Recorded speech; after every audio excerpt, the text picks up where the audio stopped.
Hi friends, నేను మీ Shirisha. Welcome back to our channel wonderful women. Friends, అందరికీ ముందుగా ఉగాది శుభాకాంక్షలు.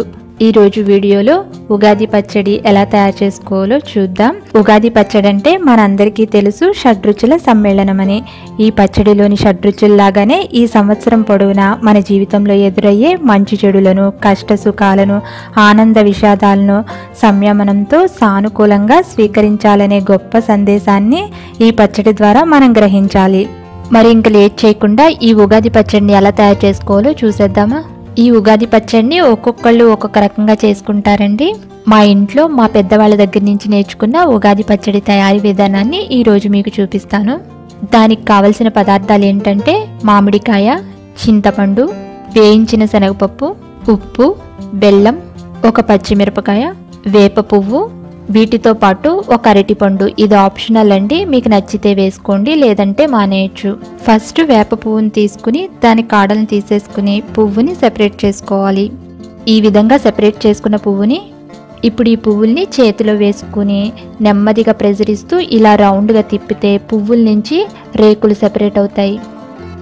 ఇప్పుడు ఇలా వచ్చిన కాడల్ని పక్కకు తీసేసుకుని పువ్వుల్ని ఈ విధంగా చెరిగితే పువ్వు నుంచి రేకులు ఈ విధంగా సెపరేట్ అవుతాయి.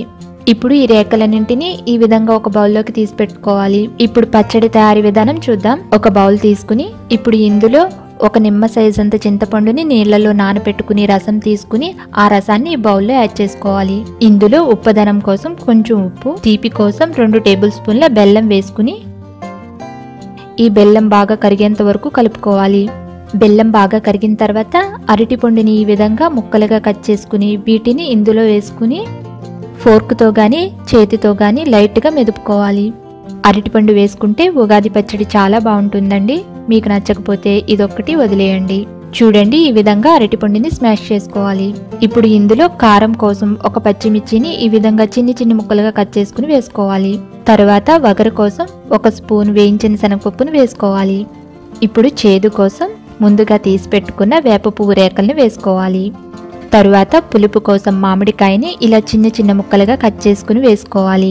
ఇలా చిన్న ముక్కలు కట్ చేసుకోవడం వల్ల తినేటప్పుడు పంటికి తగులుతూ చాలా బాగుంటాయి. ఇప్పుడు మనం ఇందులో 6 రుచులు వేసేసాం కదా. ఇప్పుడు ఇవన్నీ బాగా కలిసేటట్టు ఒకసారి కలుపుకోవాలి. ఇంతేనండి, మన ఉగాది పచ్చడి రెడీ అయిపోయింది. ఇది చాలా బాగుంటుందండి. మరి మీకు ఇది నచ్చితే ఈ ఉగాది రోజున మీరు కూడా ఈ విధంగా తయారు చేసుకోండి.